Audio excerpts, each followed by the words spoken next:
UH family, my name is Dinyoko Masikela and I am so happy to be talking about seasons today. My understanding of seasons in life is just like the climate seasons, winter, autumn, spring and summer. They are inevitable, year in, year out, season in, season out. Winter will come, autumn will come, summer and spring. There is no amount of money anyone can pay to keep summer in their house. You can't just have the sun in your house. The best you can do is chase the sun around the world. But for the rest of us who can't afford that, we need to grin and bear the seasons as they come. Today, I'm going to be focusing on the season of lack. I will be using the word lack interchangeably with the season winter. We know that winter comes after autumn, right? Today, I'm going to be focusing on my winter, how I dealt with it, how I came out of winter. When I was in my season of autumn, everything was falling apart. Did I just sound like Chinua Achebe? Things fall apart. Anyway, when things were falling apart, instead of embracing the season, instead of looking forward to what was coming, I saw everything around me falling. I panicked. I tried stapling the leaves back to the trees. I tried gluing them. I tried sellotape, everything you can think of. You know, I had heard of stories of people falling, people losing things, people going through the season of lack. I was like, good for them. Thank you for the lessons, but can I not go through them? Guess what? I still went through them. I wallowed in self-pity. The season of lack, especially when you come from a point of abundance, is similar to that of grief. You want to bargain, you want to take steps back, you want to rewind, but there's absolutely nothing you can do. You need to embrace it. I remember at some point praying and bargaining with God. I probably even promised to give him heaven, the whole creator. I bargained with him so much just so that I don't go through the season of lack. But it was to be. It was my time and I just had to keep going. How did I become so resilient? Now, I'm a soccer, just a sport fan in general. You know, there's that big debate whether you like soccer or not. You know, there is CR7, Ronaldo, and there is Messi. I just got so obsessed with learning and studying successful people, especially people who went broke and how they bounced back. So I'm a Messi fan. You can either be a CR7 or a Messi fan, but I wanted to know what made him so great. I intensely studied Ronaldo, and one of the clips I saw of him was that dreams are not the things you see when you shut your eyes and sleep at night, but dreams are the things that keep you up at night.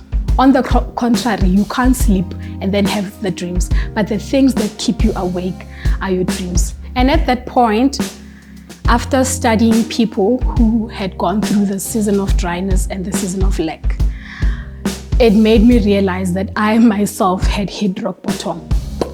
Fatty. I was down there. And as soon as you accept your position, as soon as you accept that you are in a season of lack, as soon as you accept and stop fighting it, stop bargaining, stop praying, trying to pray yourself out of it. Prayer is good, prayer is brilliant. But as soon as you accept, then you realize that when you are rock bottom, the only way is up.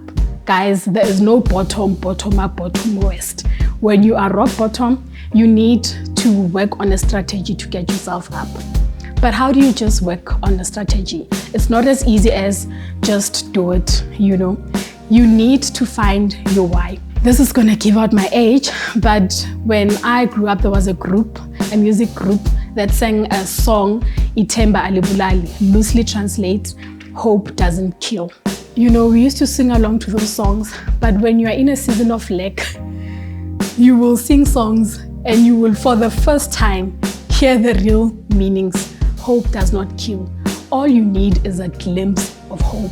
All you need is that dream that keeps you up. That is what is going to take you out of the rock bottom. After the song, the hope song, I had to also introspect and see what is it about lack or this season that was so nerve-wracking. I realized that a season of lack brings with it the feeling of shame, the feeling of guilt. I should have done this. I should have prepared better. I should have. It also brings with it the fear of unknown, the fear of change. Sometimes you will literally need to downgrade, and the fear will be that, especially if you are, what will people say, person, then you will be dealing with that instead of dealing with the value in the valley that you currently are in. One thing for sure, you will become a philosopher. You will have quotes left, right, and center.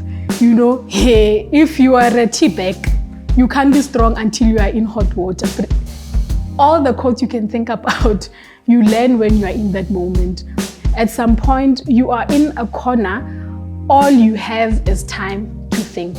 At some point, I even wondered and Googled, did someone invent a fast forwarding machine? Because at that point, I was going to. So ideas come when you are backed up in a corner.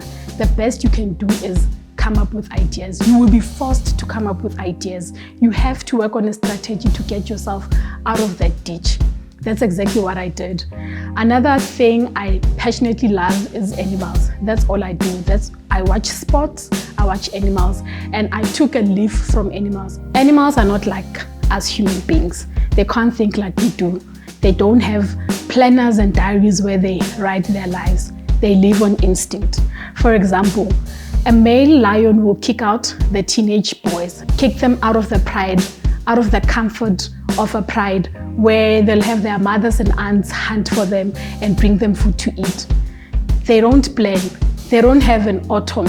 Winter just dawns on them just like that, and they are forced to be out there alone, having to fend for themselves, having to fight off other strong males from other prides. They go through that season for about 5 years until they can get to a point where they have their own pride.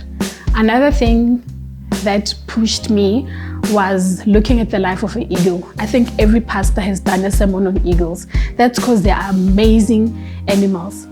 An eagle reaches a point in their lives where they are in a winter season, just like humans. I'll say it's a winter season for them. Their beak is no longer as sharp. Their claws are not out sticking out. Their feathers are too heavy. They can either wallow in self-pity and die because they won't be able to hunt. But what do eagles do? They fly up to the top mountain, and then they throw themselves down. It's a painful and weird process, but then the beak will break. When the beak breaks, then they're able to sharpen their claws and pluck out the extra feathers. Then they're able to soar higher. That was a very valuable lesson. I had to sit down and strategize. I had to be a tea bag. I was in hot water, so I brought out everything in me. I charted a plan because I remembered what my favorite verse says. All things work together for good. All things, not some things, not things in summer, all things, yes. Even that worst thing you can think of, even that worst thing you are currently going through, it will work out for the good. 5 years from now, you will be looking back and saying, wow, it really turned out. Eventually, by God's grace, I pulled through. It was so amazing. Some of the lessons that I've learned is gratitude. I cannot emphasize how grateful I am for every little thing.